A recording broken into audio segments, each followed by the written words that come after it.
जय श्री राधे, जय श्री कृष्णा। नमस्कार दोस्तों, स्वागत है आपका मेरे YouTube चैनल आर के भक्ति में। दोस्तों, हम आज आपको बच्छ बारिश की व्रत कथा सुनाएंगे। आप सभी को बच्छ बारिश की पर्व की हार्दिक शुभकामनाएं।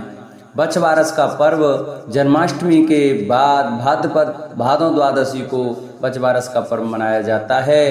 बच्छ बारिश के दिन विवाहित महिलाएं पुत्र प्राप्ति और पुत्र की मंगल कामना के लिए व्रत करती हैं। इस दिन व्रत रखने वाली स्त्रियों को गाय के बछड़े की पूजा करनी चाहिए। गाय का बछड़ा ना मिले तो बच्छ बारिश की पूजा के लिए मिट्टी की गाय का बछड़ा बनाकर उसकी पूजा करनी चाहिए। बच्छ बारिश का व्रत भाद्रपद महीने के कृष्ण पक्ष की द्वादशी को किया जाता है। इस दिन महिलाएं अपनी संतान की लंबी आयु और खुशहाल जीवन के लिए व्रत रखती हैं। इसे गौ वत्स द्वादशी के नाम से भी जाना जाता है। यह व्रत उन महिलाओं के लिए भी खास होता है जो संतान प्राप्ति की इच्छा रखती हैं। गौ वत्स द्वादशी या बच्छ बारिश के दिन गाय और बछड़े की पूजा की जाती है। साथ ही बच्छ बारिश की कहानी भी सुनी जाती है। तो आइए हम अपनी कहानी को प्रारंभ करते हैं। एक साहूकार था जिसके 7 बेटे थे। एक बार साहूकार ने एक तालाब बनवाया, लेकिन 12 वर्षों तक भी वह तालाब नहीं भर सका।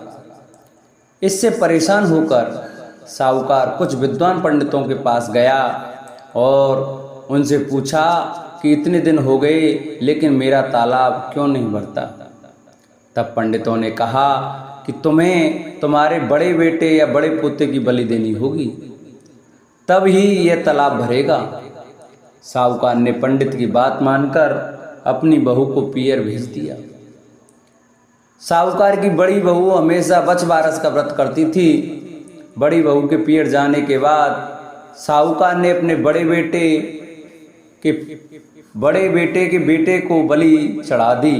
तब घनघोर मेघ बारिश होने लगी और तालाब भर गया। जब साहूकार ने अपने तालाब की पूजा करने जाने लगा तो अन्य लोग भी उसके साथ उसी तालाब की पूजा करने के लिए जाने लगे। जाते समय साहूकार ने अपनी दासी से कहा कि गेहूँला धानुला चने मोठ बना लेना। साहूकार की गाय के बच्चे का नाम भी गेहूँला धानुला था। उस दासी ने गाय के बच्चे को ही गेहूँला धानुला समझकर पका दिया। साहूकार व साहूकारनी गाजे बाजे के साथ तालाब को पूजने लगे। साहूकार के पूजन कर लेने के बाद वहाँ आए लोग भी तालाब का पूजन करने लगे। उसी समय जिस पोते की बलि दी गई थी वह वहाँ गोबर में लिपटा हुआ मिला और आकर कहने लगा कि मैं भी तालाब में कूदूंगा।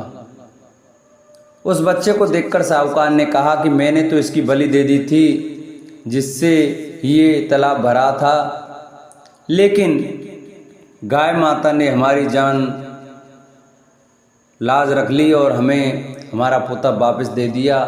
अपने बेटे को वापस देखकर बहू भी बहुत खुश हुई। तब साहूकार दौड़ा दौड़ा घर पर वापस आया और दासी से कहने लगा कि गाय का बच्चा कहाँ है। तब दासी बोली कि आपने गेहूँला धानुला को पकाने के लिए कहा था तो मैंने उसे पका दिया। यह सुनते ही साहूकार क्रोधित हो उठा और अपनी दासी से कहने लगा, अरे पापनी, तूने यह क्या अनर्थ कर दिया। अभी हम एक पाप उतार कर आए हैं, उससे पहले ही तूने दूसरा पाप हमारे ऊपर लगा दिया। साहूकार अपना सिर पकड़कर बैठ गया। साहूकार और साहूकारनी सोचने लगे कि अब गाय आएगी तो उसको क्या जवाब देंगे। साहूकार ने एक हांडी में गाय के बच्चे को डालकर गड्ढे में दबा दिया। जब शाम को जंगल से गाय वापस घर आई तो अपने बच्चे को न पाकर चिल्लाने लगी और गड्ढे में दबी हुई हड्डियों को खोदने लगी। जब गाय ने हांडी को खोदकर निकाला तो उसमें बछड़ा निकल आया। जब साहूकार को पता चला तो वह भी बछड़े को देखने के लिए गया तो उसने देखा कि बछड़ा तो अपनी माँ यानी गाय का दूध पीने में व्यस्त था। तब साहूकार ने पूरे गांव में ढिंढोरा पिटवाया कि सभी स्त्रियों को बच्छ बारिश का व्रत करना चाहिए हे बछवारस माता, जैसे साहूकार की बहू को दिया वैसे हम सबको देना। प्राचीन समय में भारत में स्वर्णपुर नामक एक नगर था। वहाँ देवदानी नाम का राजा राज्य करता था। उसके पास एक गाय और एक भैंस थी। उसकी 2 रानियां थीं, एक का नाम सीता और दूसरी का नाम गीता था। सीता को भैंस से बड़ा ही लगाव था। वह उससे बहुत नम्र व्यवहार करती थी और उसे अपनी सखी के समान प्यार करती थी।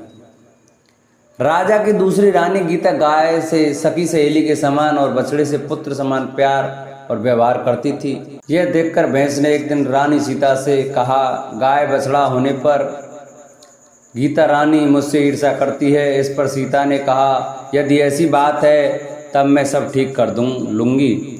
सीता ने उसी दिन गाय के बछड़े को काट कर गेहूं की राशि में दबा दिया। इस घटना के बारे में किसी को कुछ भी पता नहीं चलता, किंतु जब राजा भोजन करने बैठा तभी मांस और रक्त की वर्षा होने लगी। महल में चारों ओर रक्त तथा मांस दिखाई देने लगा। राजा की भोजन की थाली में भी मलमूत्र आदि की बास आने लगी। यह सब देखकर राजा को बड़ी चिंता हुई। उसी समय आकाशवाणी हुई, हे राजा, तेरी रानी ने गाय के बछड़े को काटकर गेहूं की रास में दबा दिया है। इसी कारण यह सब हो रहा है। कल गौवत्स द्वादशी है, इसलिए कल अपनी भैंस को नगर से बाहर निकाल दीजिए और गाय तथा बछड़े की पूजा करें। इस दिन आप गाय का दूध तथा कटे फलों का भोजन में त्याग करें। इसकी आपकी रानी द्वारा किया गया पाप नष्ट हो जाएगा और बछड़ा भी जिंदा हो जाएगा। अतः तभी से गौवत्स द्वादशी के दिन गाय बछड़े की पूजा करने का महत्व मनाया जाता तथा गाय और बछड़े की सेवा की जाती है। बोलो गौवत्स द्वादशी की जय। जिन भक्तों को हमारी वीडियो अच्छी लगी हो, हमारी कथा अच्छी लगी हो, वो हमारी कथा को ज़्यादा से ज़्यादा शेयर करें, चैनल को सब्सक्राइब करें और कमेंट में गौ माता की जय लिखना न भूलें। बोलो गौ माता की जय।